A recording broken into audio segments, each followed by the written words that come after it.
Juramentó el nuevo gobierno de Israel, con lo que se terminan 12 años de mandato de Benjamín Netanyahu.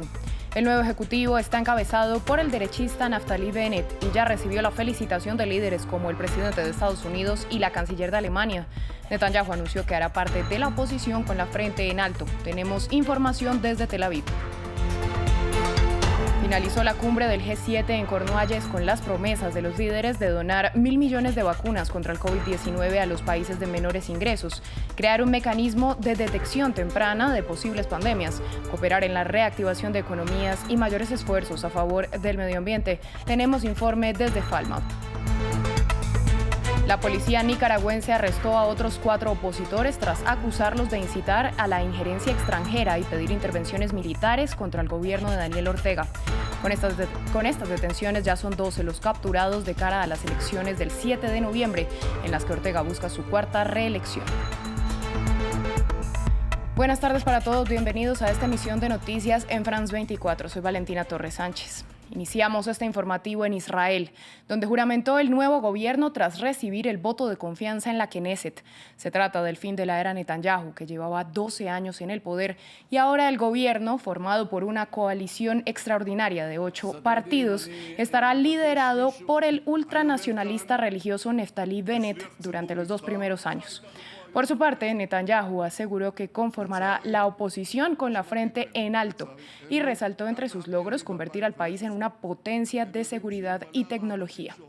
Para ampliar esta noticia, conectamos con nuestra corresponsal en Tel Aviv, Maya Siminovich. Maya, en su primera intervención, Bennett hizo un llamado a la unidad y la reconciliación nacional. Pero ¿cómo es recibido el hecho de que un ultranacionalista haga esta petición en el país? Es difícil determinarlo porque es muy prematuro todavía. Lo que parece es que casi cualquier cosa que hubiera sacado a Netanyahu para el bloque del cambio, esta nueva coalición liderada por Bennett y Yair Lapid, que se llaman el bloque del cambio, casi cualquier cosa que hubieran hecho hubiera sido bienvenida, porque el espíritu nacional desde hace mucho tiempo, por lo menos de gran parte de la población israelí, es que querían que fuera desalojada ya la residencia del primer ministro por Netanyahu y pedían cambio. Sin embargo, la mayoría por la que ganó este gobierno del cambio fue muy raspadita y hasta el último minuto no se supo si iba a suceder o no iba a suceder. Y que Bennett apele a la unidad nacional y a la restauración es realmente algo que parece ser que es el gran sentir de los israelíes. Hay mucho conflicto social, la Knesset, el Parlamento está dividido, pero es un fiel reflejo de la sociedad israelí, que está dividida también, dividida y bastante furiosa, como se vio hoy antes de la votación, antes del voto de confianza del nuevo gobierno. Mientras Bennett intentaba dar su discurso, fue interrumpido en múltiples ocasiones precisamente por esta falta de coordinación. Maya, muchas gracias por esta información. Estamos muy pendientes de lo que pueda ocurrir en las próximas horas. Vamos ahora a Reino Unido, donde finalizó la cumbre del G7 tras 3 días de encuentros presenciales. Los líderes de los países más industrializados se comprometieron a responder a la pandemia enviando 1.000 millones de vacunas a las naciones de menores ingresos, a implementar un mecanismo de detección temprana de posibles pandemias, a reactivar economías, a aumentar los esfuerzos contra el cambio climático y a financiar infraestructuras en países de pocos recursos. Asimismo, se opusieron a las prácticas anticompetitivas y a las violaciones de los derechos humanos de China y urgieron a Rusia que termine con sus interferencias en otros países. Desde Falmouth, nuestra enviada especial Luisa Pulido nos amplía. La donación de 1.000 millones de dosis de vacunas para los países en desarrollo que deben ser entregadas entre lo que queda de este 2021 y el 2022 es el gran anuncio de la cumbre del G7 que esta tarde bajó su telón aquí en la costa inglesa en Cornwall. Sin embargo, aunque este es un avance bien importante, proyecciones de la Organización Mundial de la Salud que estiman que se requieren por lo menos 11.000 millones de dosis para vacunar el 70% de la población. De otro lado, el G7 también se ha comprometido con recursos para la recuperación de la economía mundial, para crear nuevos puestos de trabajo, para que la economía sea más sostenible con el medio ambiente y también prevenir posibles nuevas pandemias, invirtiendo en ciencia, teniendo presentes las alertas tempranas para evitar que posibles nuevas enfermedades se conviertan en estas pandemias y también bajar a máximo 100 días el tiempo máximo para poder desarrollar vacunas. Pero también el G7 se ha comprometido con recursos para la educación de millones de niños y de niñas en todo el mundo para cortar con ese ciclo de pobreza.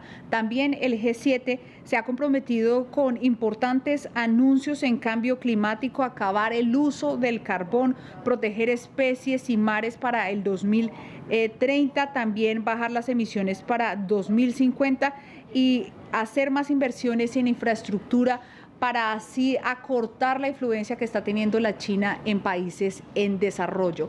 De otro lado, el presidente Joe Biden terminó la primera etapa de su gira por Europa, aquí en el Reino Unido, con una visita, una audiencia privada con la reina Isabel. Posteriormente, Joe Biden atenderá a la cumbre de la OTAN mañana en Bruselas, en Bélgica, y este miércoles se reunirá en Suiza, en Ginebra, con el presidente Vladimir Putin. Intenta entonces Joe Biden recuperar ese terreno y esa importancia de Estados Unidos en el mundo. Justo como lo mencionaba nuestra enviada especial, tras su estancia en Cornualles, el presidente estadounidense Joe Biden llegó a Bruselas, donde participará de la cumbre de la OTAN, donde se prevé que reafirme el compromiso de su país con la defensa y la seguridad colectivas. Posteriormente, el mandatario se reunirá en Ginebra, Suiza, con el presidente ruso Vladimir Putin, que más temprano se refirió a lo que espera de esta reunión. Me parece que ayudará a restablecer nuestros contactos, las relaciones, establecer un diálogo directo, crear un mecanismo de acción que funcione en aquellos ámbitos que son de interés mutuo. Existen tales intereses. La parte estadounidense también habla de lo mismo. Y en general, estoy de acuerdo con ellos en que efectivamente hay algunas cuestiones de interés mutuo. La estabilidad estratégica, los conflictos regionales, la preocupación por el medio ambiente en un sentido global. Estas son las cuestiones en las que realmente podemos trabajar con eficacia. En Nicaragua continúan las detenciones de opositores al gobierno de Daniel Ortega. 4 integrantes del Partido Unión Democrática Renovadora fueron capturados este domingo bajo la acusación de incitar a la injerencia extranjera en los asuntos internos y pedir intervenciones militares. Ya son 12 los disidentes arrestados, entre ellos 4 candidatos presidenciales opositores. Jorge Hurtado tiene los detalles. La cacería de disidentes continúa en Nicaragua. El gobierno que lidera Daniel Ortega arrestó a otros 5 opositores, entre ellos a Dora María Telles y Hugo Torres. Este último fue amigo cercano de Ortega y grabó este video antes de su arresto. Hace 46 años arriesgué la vida para sacar de la cárcel a Daniel Ortega y a otros compañeros presos políticos. Pero así es la vida. Así son las vueltas de la vida y los que una vez acogieron principios en favor de la justicia, en favor de la libertad, hoy los han traicionado, hoy son sus principales enemigos de esos principios. Desde inicios de junio han sido arrestados 4 opositores precandidatos a la presidencia: Cristiana Chamorro, Juan Sebastián Chamorro, Arturo Cruz, Félix Maradiaga y también el empresario José Aguirre, el ex canciller José Palé y la activista opositora Violeta Granera, en paradero desconocido. Los detenidos comparten una característica: ponen en peligro la 4ª reelección de Ortega como presidente. Daniel Ortega gobierna Nicaragua desde 2007 y se han parado en el argumento de desestabilización política para justificar la detención de los opositores. Desde la esfera internacional, varias potencias y organizaciones han pedido la liberación de los disidentes, amenazando con expulsar al país de la OEA. En las calles, la polarización es evidente. Debería dar que se hagan unas elecciones libres. Aquí todo culpable debería de pagar, sea quien sea, el cargo que tenga. A 5 meses de las elecciones generales, programadas para el 7 de noviembre, de continuar estos arrestos, Ortega y su partido serían los únicos en participar. A ustedes, gracias por su sintonía. Volvemos en breve con más noticias aquí en France 24.